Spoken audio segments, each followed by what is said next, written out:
She's about to do what she's about to do, and she's about to show what the girls should have did. Hey guys, welcome back to my channel.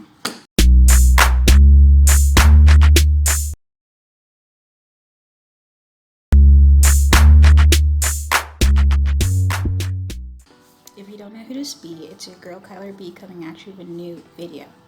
So today we're going to be doing another review. Yes, but we're gonna put a little pizzazz on this one.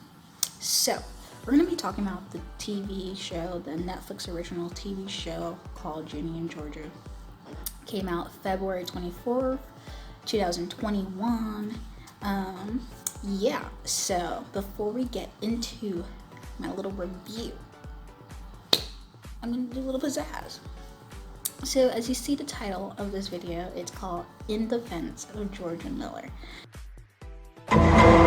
She's basically one of the main characters of the show. And you know, she has done some very questionable things, but I think they could be justified. So today I'm gonna be Georgia Miller's, attorney. I'm going to represent her. I'm going to be her public defender, okay? I'm going to be Georgia Miller's public defender, all right? For the free, let me stop. I'm going to be helping her defend herself. So, before we get into this, if you're new to my channel, I'm a lifestyle entertainment channel. Right now, we're in a review session phase right now, so just sit back and enjoy, because when you are sitting down, bored, and don't have anything to watch, you can be like, oh snap, Kyler was talking about this interesting show. Let me go put it on Netflix right now. Let me see what she's talking about. Oh yeah, that is really interesting. Oh, that show was the bombs. Okay, yeah, Kyle was right. See? Win-win situation. You're gonna enjoy watching me, and then you're gonna enjoy yourself watching this TV show or TV shows I'm talking about, okay? Okay, all right. So Georgia Miller is from Alabama. She is a don't trifle lady. Don't trifle with her. Don't mess with her. Because when you trifle with her, when you mess with her, she's gonna come back for you. And didn't she not warn you? Did she not warn you? So and when you call yourself non-trifle people?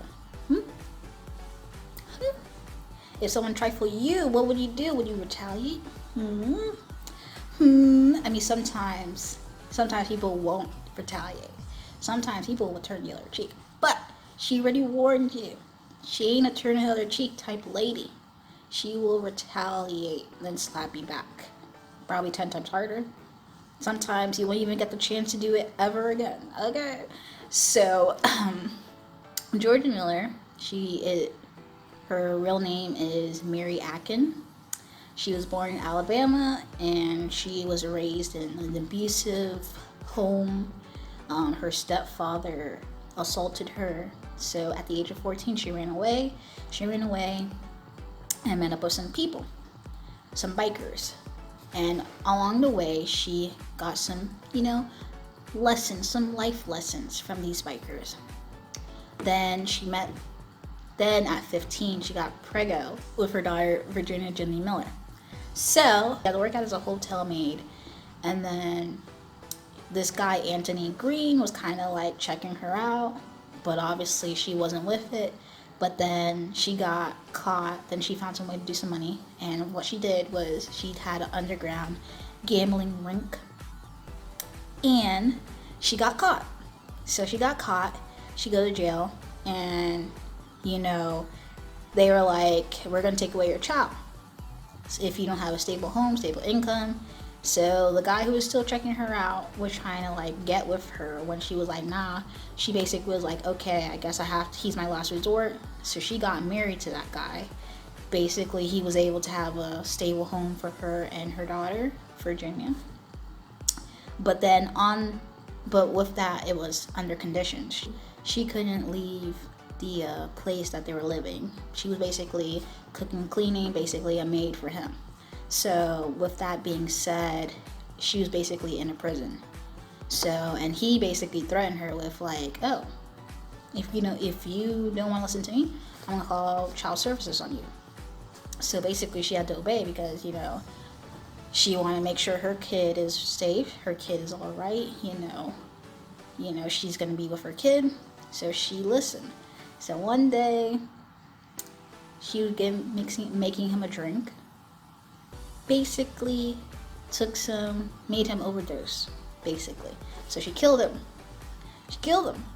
Now we get to, she's married to this rich guy who had like 2 previous wives before her. And she saw that her husband was feeling up on Ginny. Was feeling up on Ginny. And she saw.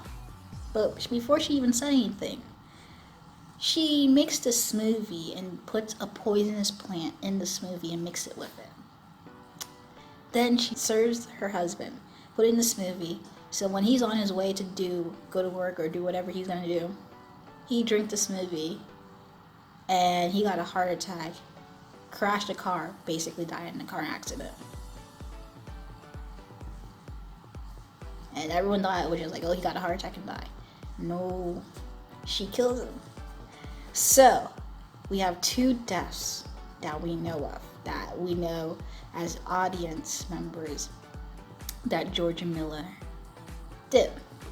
Now, in the situation with Anthony Green, if you're basically in a prison, basically can't leave the place that you're abiding because some guy, your husband, that you didn't really want to be your husband, was basically keeping you there, or he would call protective services on your child, so you couldn't go to jail, or you can lose your child. And I mean, I know that was very extreme, but what would you do? I don't know. I probably wouldn't kill him, but we understand desperate times, desperate measures. Okay, this is all just caution, warning. This is just a TV show. This ain't real. Okay? I don't condone these actions. This is just a TV show. So chill. Alright? Alright. Okay, so the second killing. She grew up in an abusive home. I already told you this. She sees that her husband is feeling up on her daughter. As extreme as it is for her to kill the dude, I think before she lets matters get extreme, where her daughter has to live with the pain of being assaulted by her stepfather. I mean, she basically gave him the option to never do that again to anybody else. So, I mean, as extreme as it is to kill the dude, she was just basically trying to protect her daughter. See, at the end of the day, these 2 incidents with Georgia Miller, she is trying to protect her daughter. She is trying to look out for her daughter. She's trying to not let her daughter grow up the same way that she did.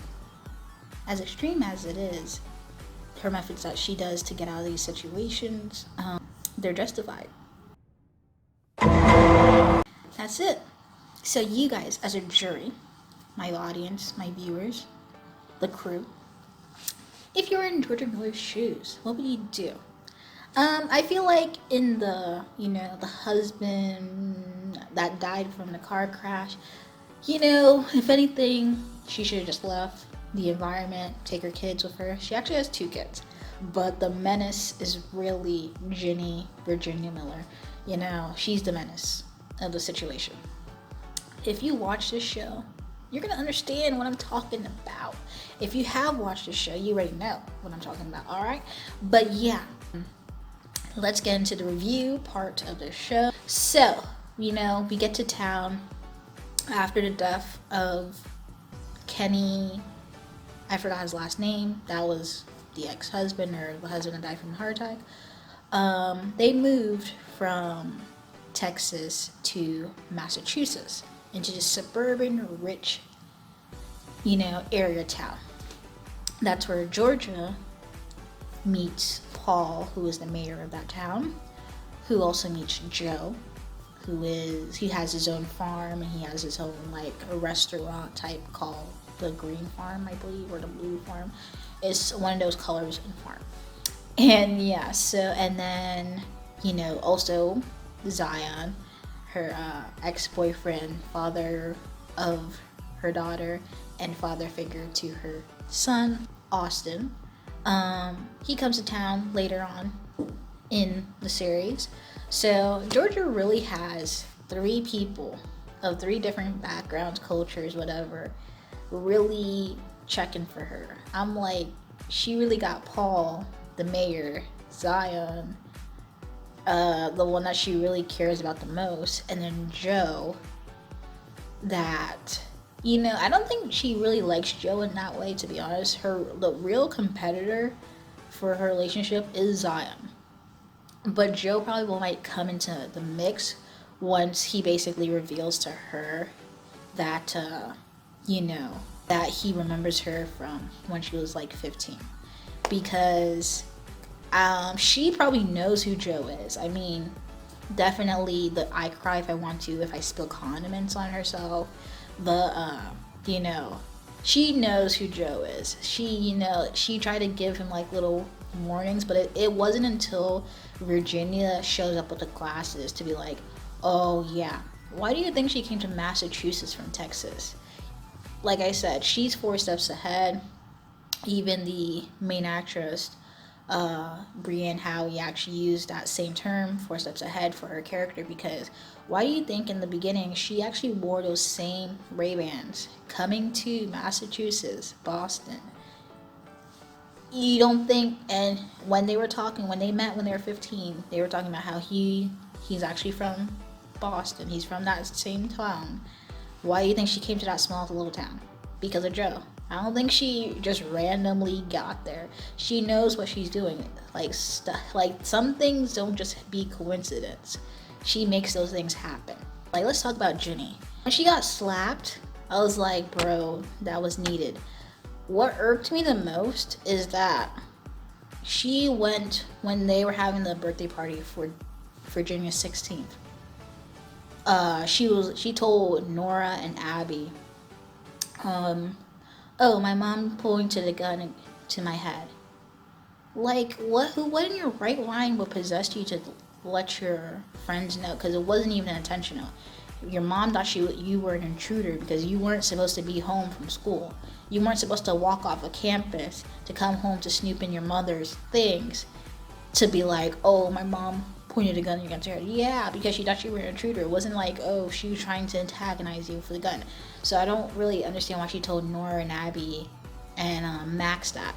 I was really upset because then Nora was like, oh, I don't feel safe around their house. Then Nora told her mother, and then her mom went on a TV show to talk about how, oh, Georgia Miller has guns in her house. And I'm like, wow, because Ginny opened her big mouth when she was with Nora and Abby, and when they were stealing from the store.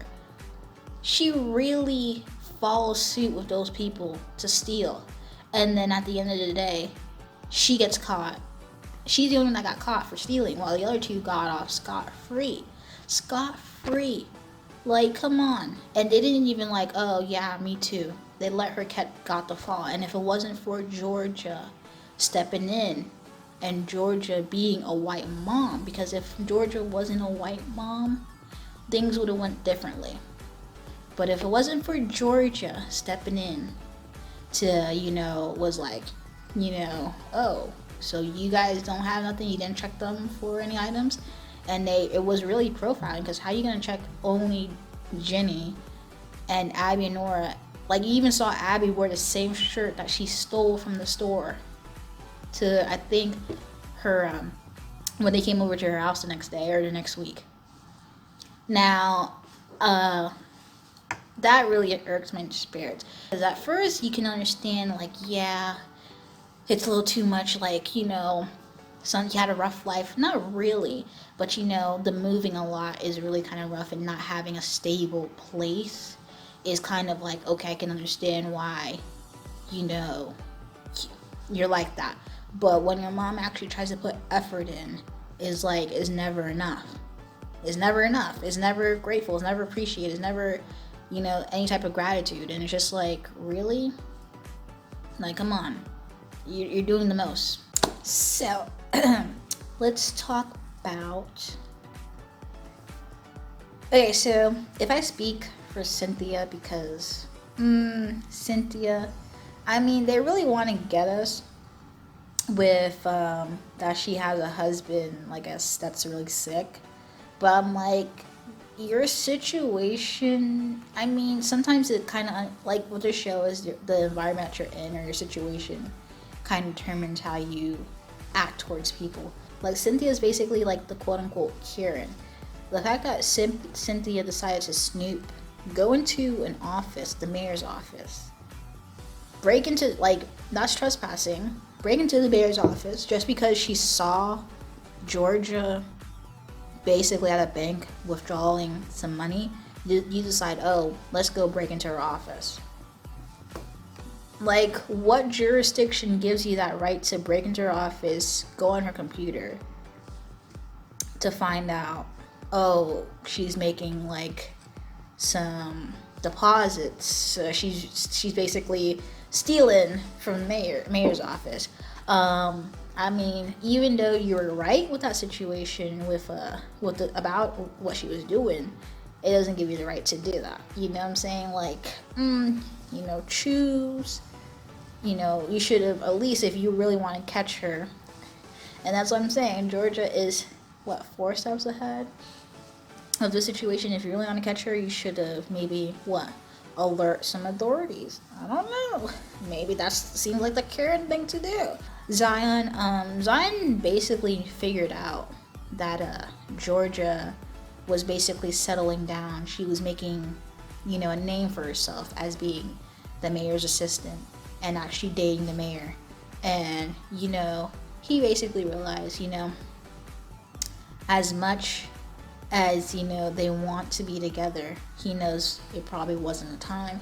So, I mean, I give him that for seeing, but I feel like, because what Paul said was kind of a little cringe, because the fact that he said that he brought the ring on their first date, and he basically knew that Georgia was like power hungry, kind of put some red flags. But I mean, I feel like the fact that they're engaged now, I don't know, her getting out of that relationship is gonna stop that engagement quick before she even gets married, or something big gonna happen. Because if she does kill that man, I don't know. She's like, she already has a lot of people watching her move. If she does kill that man, it's not gonna look good, especially with the PI right on her case. At the end, when the fireworks were going off and she basically said the ashes of the past, I was like, wow, that is so eerie, because the fact that she took that man's body, got it cremated, basically put it in the fireworks just for it to be, you know, going in all different directions, and people are gonna mistake that as dirt or sand. Like, whoa, just because they were gonna test it for the poison, and now the fact that his body's cremated, they have literally no evidence that, you know, he was poisoned. So with that being said, you know, 4 steps ahead. Like I said, Ginny and Austin, like, girl, you're a minor. You're under the age. Literally motorbiking it across state lines. I have a feeling she's gonna go to Georgia. She's gonna go to the state of Georgia. So from Massachusetts, Boston to Georgia, like, come on. You're gonna go across state lines with your 9-year-old brother. And you already know people are a little oh, like going across state lines. You black or you're biracial, you're mixed, and your brother is white as paper. They're gonna think something. They're gonna think something. Something's gonna go wrong. So I mean, as much as Ginny trying to do some, Ginny trying to like I don't know, trying to find out some more secrets about her mom's past, you're gonna get yourself in trouble. And then your mom's gonna they're gonna call your mom to come pick you up, to come find you. Because after that night with the whole fireworks, you don't think George's gonna be like put two and two together and try to figure out where you at? Like, what is running away gonna do? Like, what is running away gonna do? You already burned the poison. Already told the PI you have no idea what you're talking about. So I'm confused as what was running away to find more secrets about your mother's past gonna do for you? What, you're gonna be, the person protecting your mom? And the fact that she basically blackmailed the teacher, even though the teacher is so trifling. Girl, how you gonna be a hypocrite? Get mad at your mom for, doing things like that. And then you over here blackmailing your teacher to write you a college recommendation. Like, what?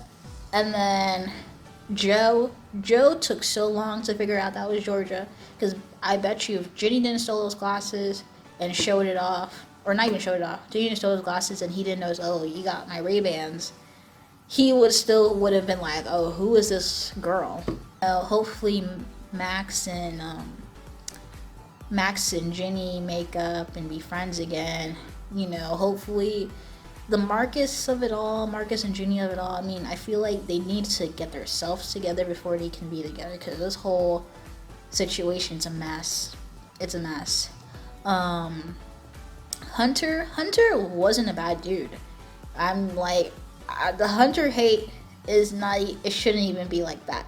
He wasn't a bad dude. Like, he really wasn't. But when you put Marcus into the mix in this whole, teen angst situation, I mean, obviously people are going to be rooting for Marcus and Ginny. But I feel like his character is not going to be gone. I feel like he's going to make a comeback. Try to, I don't know, make a comeback for it. I keep an eye on Paul, because with him, you got to keep an eye on him. Because I feel like he has a little bit more up his sleeve. And it's not gonna be that easy breezy. And what else?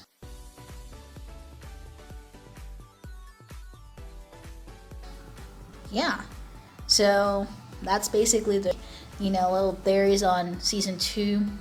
I think the show would get a season 2, obviously, because if you guys didn't know, you guys weren't kind of paying attention to media, the first 5 days, at least 3 viral tweets about the show were on Twitter. The Oppression Olympics tweet, the toothbrush scene tweet, the tap dancing that happened in the show tweet. 3 different, and probably even more, went viral on Twitter. And then some Taylor Swift fans, Swifties, basically trended respect Taylor Swift, because there was a line in the show on episode 10, might I add, that said, had like a poor line of the show about Taylor Swift. So Monday morning, March 1st, Taylor Swift decides, you know what? I'm actually going to speak out about this. So she basically said all what she said in that tweet, and then ended it off, Happy Women's History Month, I guess, with a broken heart. I'm like, this is really the battle you choose to fight?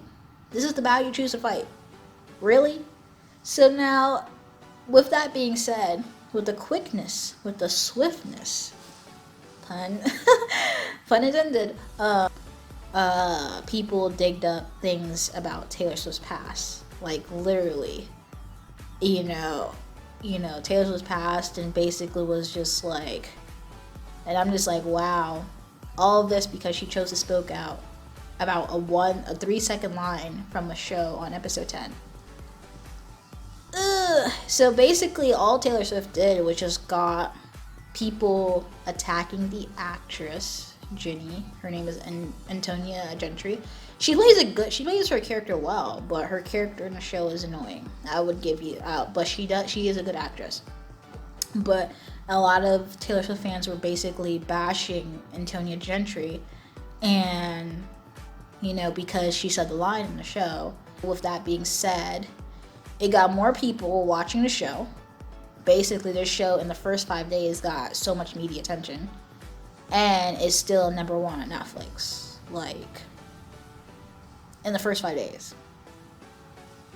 Now it's a week. Still number 1. And more people are still going to tune in to that show. So, like, you wanted to get the show taken off, canceled, not have a season 2. But you just got more people watching the show because you were upset about a 3-second line. When anything, the actors didn't write these lines. Like Coco Jellin said. Yes, I did that. And you would do it too for a check. I was an employee. And I was going to get Employee of the Month. And that's on period. Okay. So, the actress just said her lines, got her pay for it, and that's it. If anything, basically critique the writers on that poor line, and that's it. Keep it moving. But she kind of made it as like the writers have it out against you, and I don't think it was a bash Taylor Swift fest. It was just basically a line towards one of the characters in the show. The show was very intriguing. Like, the show was so intriguing that you can binge it in one day. Like, you would want to know, okay, what happened, because it was very much Georgia's storyline that kept me hooked. Like, if anything else, it was just basically Georgia's storyline, because it was so interesting. You want to know what's going on with her past. Like, what did she do from age 14 to 30? What did you do in your life? And it was quite interesting to see how she went about life. Like, she picked up a lot of life lessons from, different people, different strangers. Like, she keeps little mementos. Like, for example, Joe's sunglasses as a memento. The thing for the bees, she uses it as like a teaching lesson for her son, Austin.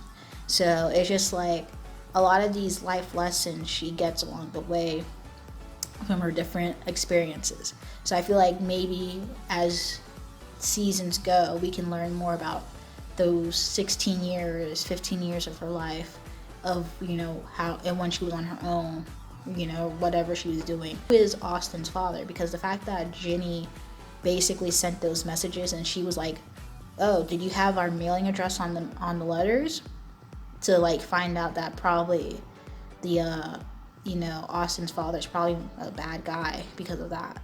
So with that being said, I mean, maybe we'll see Austin's father in the mix, especially since she basically framed him for a fraud and embezzlement. So if the guy does come find her house, or his son's about somebody to come find her house, it's all Ginny's fault. This is why I say Ginny's the menace, because why would you do that? Like, you think your mom is out to get you. She really isn't. She's trying to protect you. And I understand it's so frustrating for you, but sometimes you just gotta let it be. You gotta let her do her thing. Because what if Austin's father is really a bad dude, or send somebody to come hurt Georgia or hurt you or something like that, because you put the mailing, their mailing address on the letters to send to the guy. But anyway, guys, if you guys like this video, comment down below, let me know your thoughts, comments, and concerns. And if you have not subscribed to my channel, subscribe. Anyway, guys, thank you guys for watching this video. Peace.